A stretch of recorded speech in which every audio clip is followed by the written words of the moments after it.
वही तो मैं भी पूछ रहा हूँ कि जो विश्व गुरु बना रहे हैं, शायद इसलिए गुरु विश्व गुरु हो गए कि पूरी दुनिया में जो है गुरुओं का सम्मान हो रहा है। भारत अकेला ऐसा देश मुझे दिख रहा है जहाँ गुरुओं की पिटाई हो रही है, तो शायद इस वजह से ये विश्व गुरु हैं। तो ये सरकार के जो सरकार में है भारतीय जनता पार्टी है, नरेंद्र मोदी है, इनके जो गुरु थे अडवाणी थे और ये मुरली मनोहर जोशी थे, ये लोग जो थे इनको उन्होंने मार्गदर्शक बना के वो पता नहीं कहाँ गायब कर दिया, वो तो कहीं अब दिखते नहीं है। जो तो जिन्होंने अपने गुरुओं का नहीं सम्मान किया वो हमारे गुरुओं का क्या सम्मान करेंगे। सरकार ये नहीं चाहती है कि गरीब का लड़का ना पढ़ पाए, वो चाहती है कोई ना पढ़ पाए, कोई ना पढ़ पाए।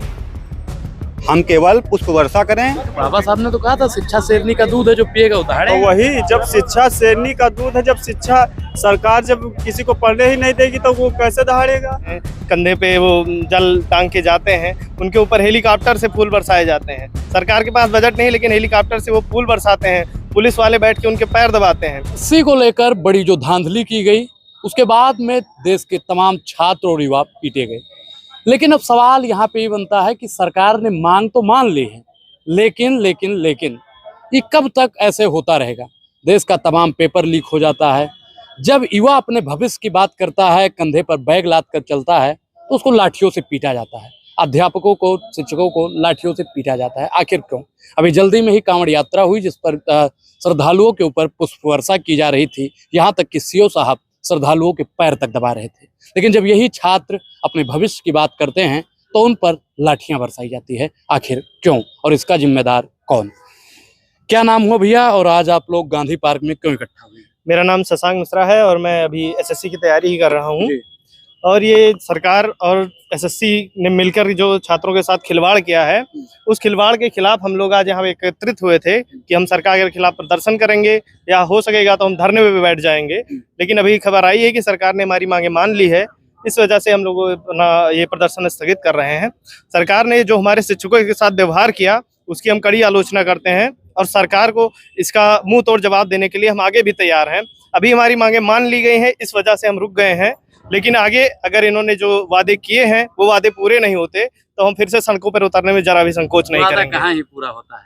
हाँ, ये तो बिल्कुल सही बात है, लेकिन जो उन्होंने कहा, मंत्रियों ने कहा, एसएससी चेयरमैन ने कहा, उसको सुना गया है और उसको अभी कुछ दिनों के लिए तो मान ही रहे। जितना उन्होंने टाइम दिया है उतने दिन तक हम इंतजार कर लेंगे, आगे से भी इंतजार ही करते आए हैं तो अभी थोड़ा और कर लेंगे। जब युवा कंधों पर जिम्मेदारियों को लेकर अपने गांव से, कस्बे से बाहर निकलता है, तो सरकार को और प्रशासन को इतनी तकलीफ क्यों होती है? क्योंकि उनको पता है कि अगर इंसान पढ़ लेगा, कोई बच्चा पढ़ लेगा तो सरकार से सीधा सवाल करेगा। छात्र आप देखते हैं जो लोग कांवड़ यात्रा लेके जाते हैं, कंधे पे वो जल टांग के जाते हैं, उनके ऊपर हेलीकॉप्टर से फूल बरसाए जाते हैं। सरकार के पास बजट नहीं, लेकिन हेलीकॉप्टर से वो फूल बरसाते हैं, पुलिस वाले बैठ के उनके पैर दबाते हैं।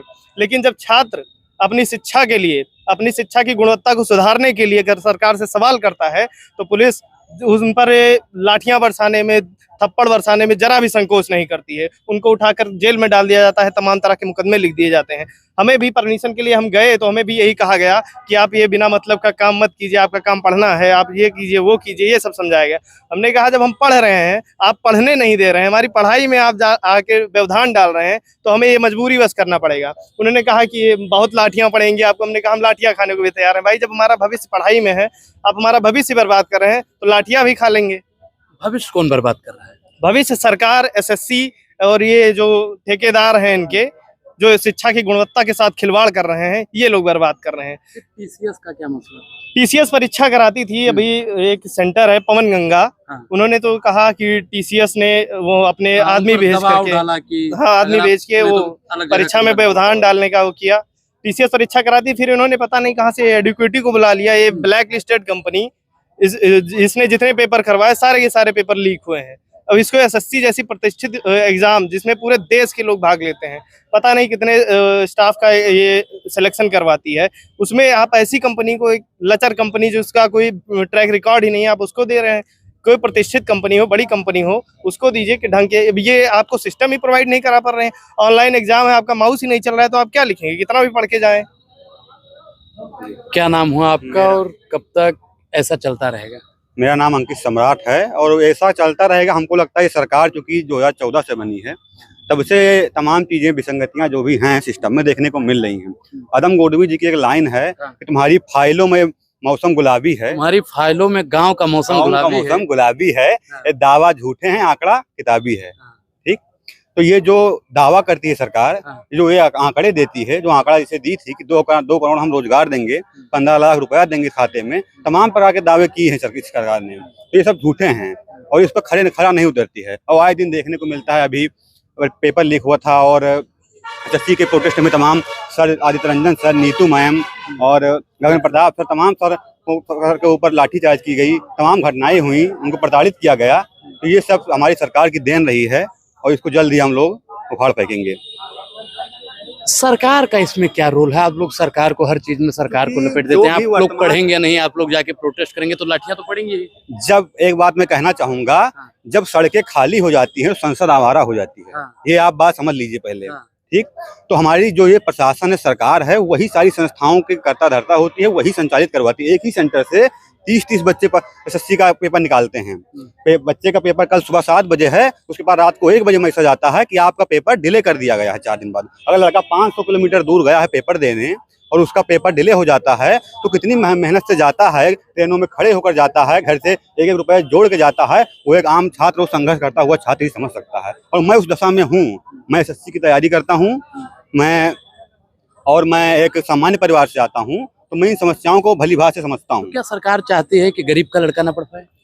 सरकार ये नहीं चाहती है कि गरीब का लड़का ना पढ़ पाए, वो चाहती है कोई ना पढ़ पाए, कोई ना पढ़ पाए।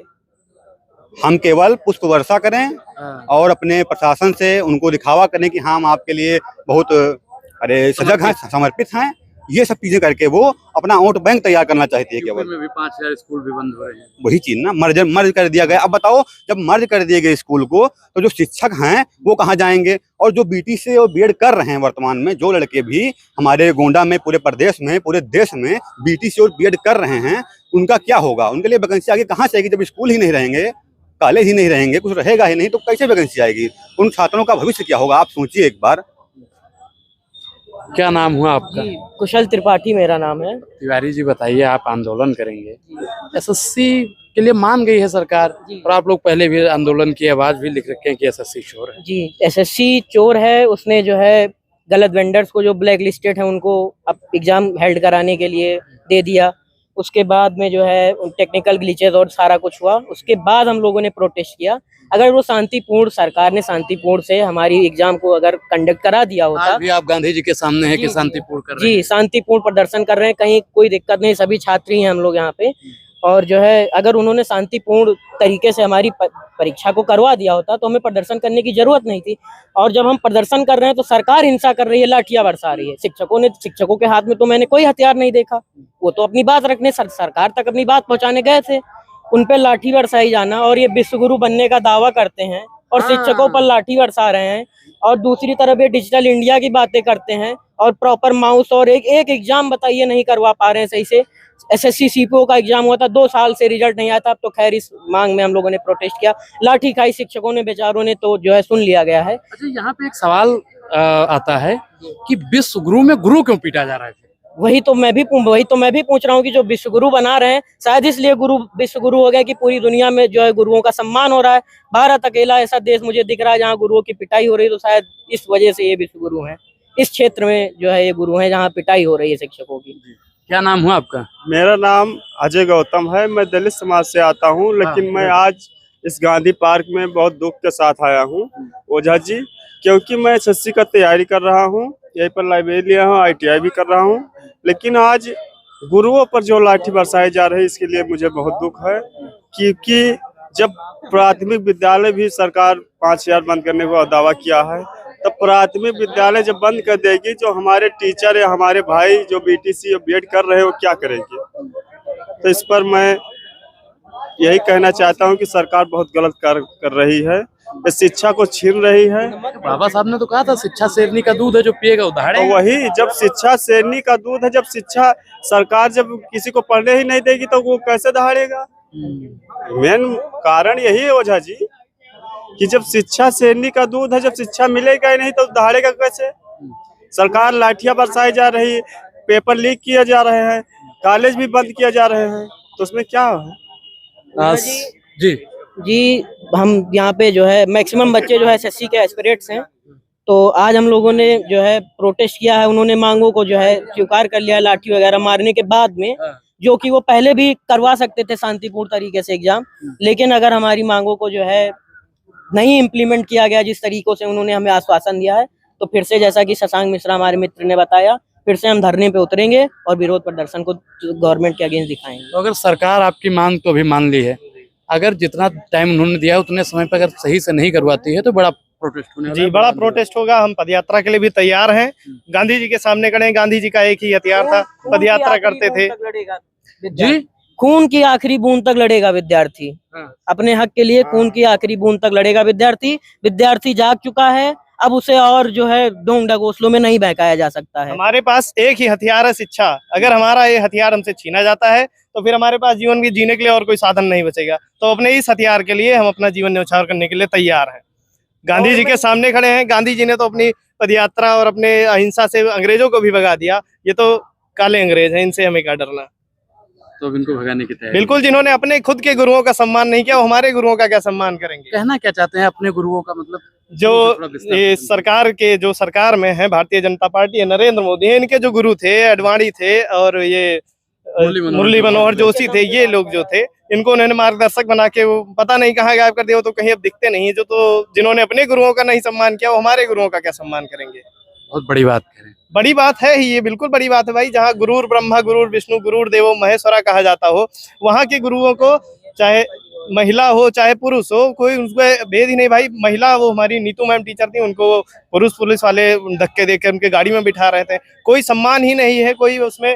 गुरुर ब्रह्मा, ब्रह्मा और विष्णु जिनको कहा गया है, उनका ये लोग इस तरह से अपमान कर रहे हैं। तो ये छात्र जो उनसे पढ़ते हैं, हम तो उन्हें भगवान ही मानते हैं भाई। हमारे भगवान का अपमान होगा तो हम सड़कों पे उतरने में जरा भी संकोच। जी बहुत बहुत धन्यवाद। बहुत बहुत धन्यवाद आपका। तो एसएससी के जो छात्र हैं वो गांधी जी की प्रतिमा के सामने बिल्कुल खड़े होकर आगाज कर रहे हैं कि सरकार ने अगर इतने दिन में हमारी मांग को नहीं माना तो फिर से हम एक बड़ा आंदोलन करने वाले। पूरी बातचीत को लेकर आप क्या सोचते हैं, अपनी प्रतिक्रिया जरूर दें। बहुत बहुत धन्यवाद।